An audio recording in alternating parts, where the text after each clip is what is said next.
Wow, aren't we lucky to have heard that original recording of a man plumping his pillow in his home in Stratford-upon-Avon, 1527. Mesmerising stuff. Hello there, and welcome back to the final couplet with me, Theo Cowan. My voice might sound a little different today. I am nursing a cold. And you know what? It took me a lot of effort to get out of bed and record this podcast today. But I thought, imagine missing a week. What would the people say? What would the listeners say? They'd be fuming. Everyone's been desperately waiting for Sonnet 61. Some people have been waiting for Sonnet 61 since I started this podcast. It's a classic, and I can't deprive you of that. Also, I thought, well, Shakespeare, did he have an off day? Was he ill? Did he stop writing Twelfth Night because he had a little cold? Probably not. We don't know for sure. Maybe he did have a cold and he'd just lie in bed and doing nothing, procrastinating. What did they do back then to procrastinate? Probably just reading, I guess, which is crazy. Now we scroll our smartphones, obviously, and sort of just look at people's photos. But back then, probably just read a novel. Or was it, did you have to be quite rich to own books? I don't know. That's not what the podcast is about, Theo. Stop. Come on, let's move on. Let's get on to Sonnet 61. Is it thy will, thy image should keep open my heavy eyelids to the weary night? Dost thou desire my slumbers should be broken, while shadows like to thee do mock my sight? Is it thy spirit that thou send'st from thee, so far from home into my deeds to pry, to find out shames and idle hours in me, the scope and tenor of thy jealousy? Oh no, thy love, though much, is not so great. It is my love that keeps mine eye awake, mine own true love that doth my rest defeat, to play the watchman ever for thy sake. For thee watch I whilst thou dost wake elsewhere, from me far off, with others all too near. Wow, wow, wow. There it is, Sonnet 61, and I am a big fan of Sonnet 61. Having properly read it for the first time not long ago, I thought, yes, please, more of this, Shakespeare, Mr. Shakespeare. He sort of goes through a few emotions here. He's sort of angry at the start at his lover for keeping him awake with his images and dreams and stuff of his lover. And then he's like, no, actually, I'm keeping myself awake. That's my fault. And then at the end, he's like, ooh, actually, you know what's keeping me awake is the thought of you with other people. Ooh, that sucks. I hate that. So he goes through a lot there. And again, Shakespeare's jealousy is popping up. And he's very honest about his jealousy. He always has been. And it's quite an ugly emotion, isn't it? Jealousy. It's not one people like to talk about much. And so I respect Shakespeare for sharing his jealousy with us all. And also what I think about this Sonnet 61 is it's feelings that we all have and have all had, and we can relate to them. You know, this sort of someone that you love keeping you up at night, and the thought of them with someone else maybe is not a nice thing to think about, but will keep you awake, that's for sure. You also see it in TV and film all the time. You know, it's a classic circumstance to be in, really.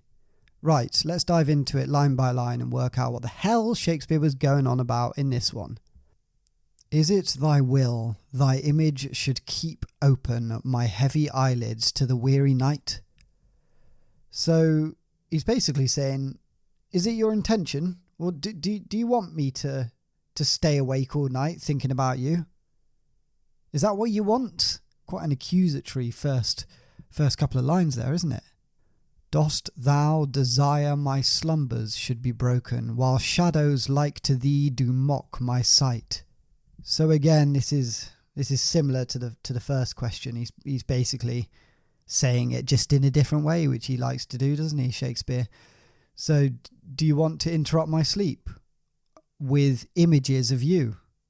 You know, so you're almost teasing me. There's sort of shadows of you appearing in my sight, and I can't bloody get to sleep because of it. So it's actually a bit annoying. Why are you doing that? Is it thy spirit that thou sent'st from thee so far from home into my deeds to pry, to find out shames and idle hours in me, the scope and tenor of thy jealousy? So again, there's this distance between him and his lover, which seems to be a common theme in a lot of the sonnets, that there's this seemingly quite vast distance between them.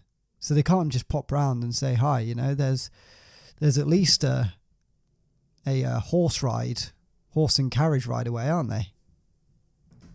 And he's saying, are you sending your spirit all the way from where you are to pry on me?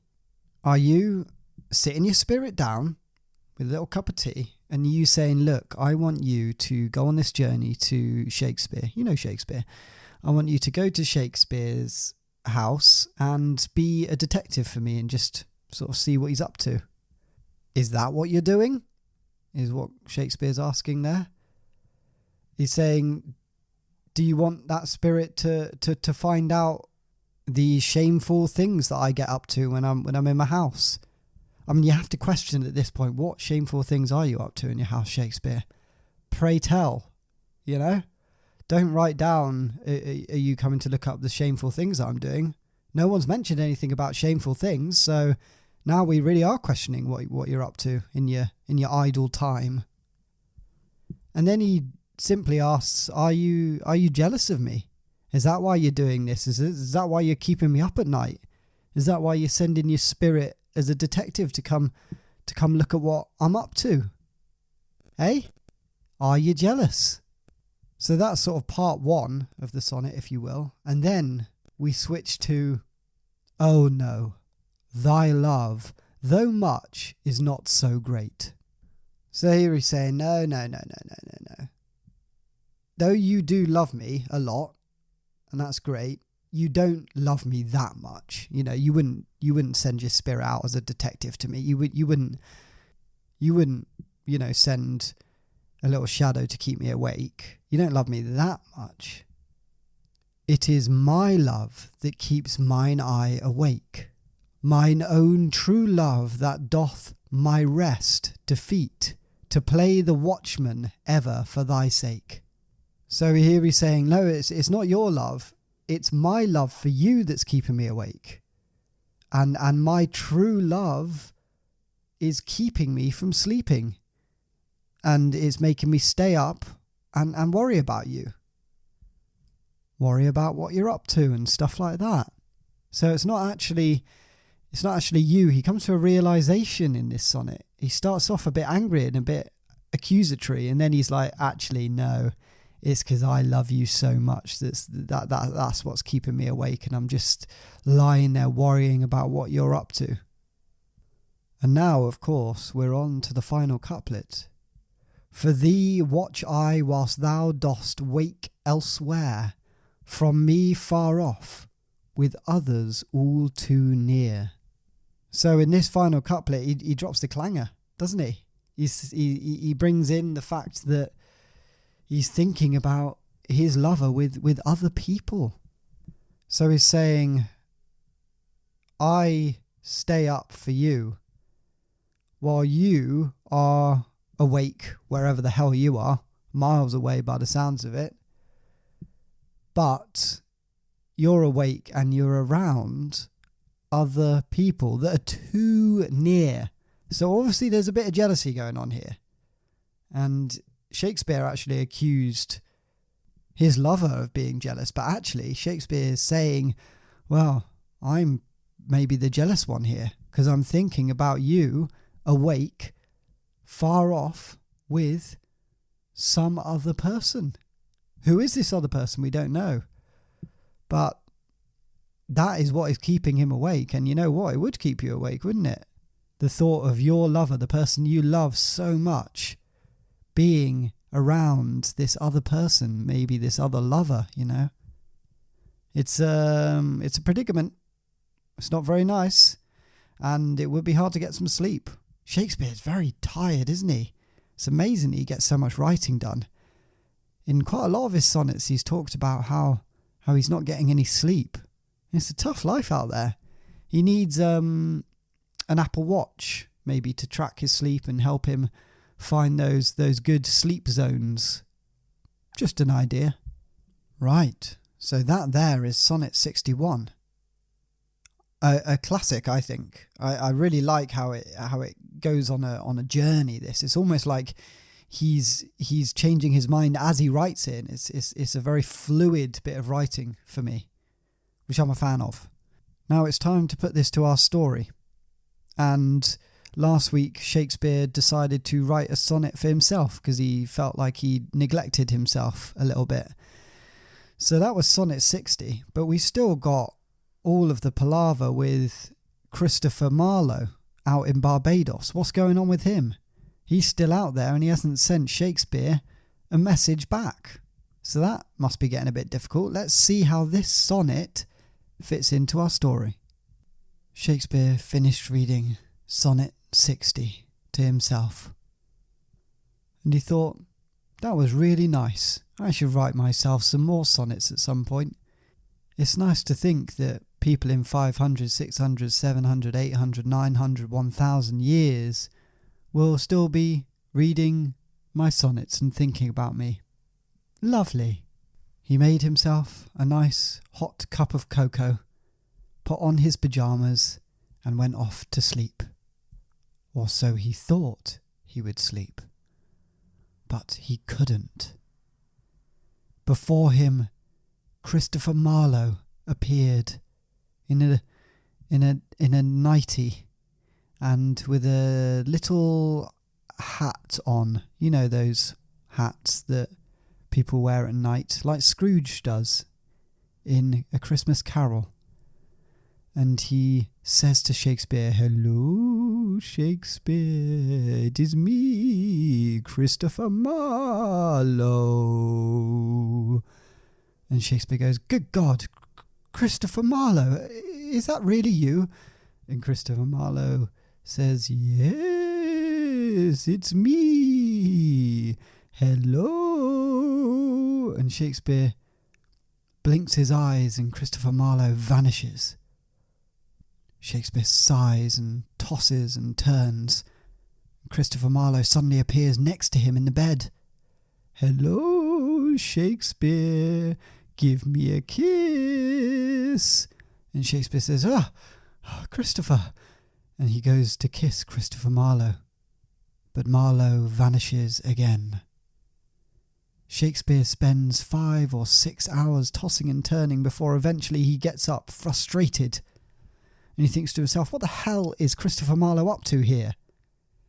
He hasn't sent me a letter back from Barbados, and I've sent him 2. And all I can do is think about him. He's keeping me awake. And then he thinks, oh God, has Christopher Marlowe found someone else? Has he found another lovely young man out in Barbados? Are they currently having pina coladas on the beach and kissing each other? The thought made him so angry and so jealous that he ran as fast as he could to his writing desk to pen Sonnet 61. He wrote about how Christopher Marlowe had kept him up at night and how he wished his image would stop taunting him. But then he thought, oh God, it's because I love him so much. That is why I'm staying awake. Ugh, stupid Shakespeare, you should have realised that earlier. But you know what? I'll write down all of this in the sonnet, and it explains how I'm feeling exactly.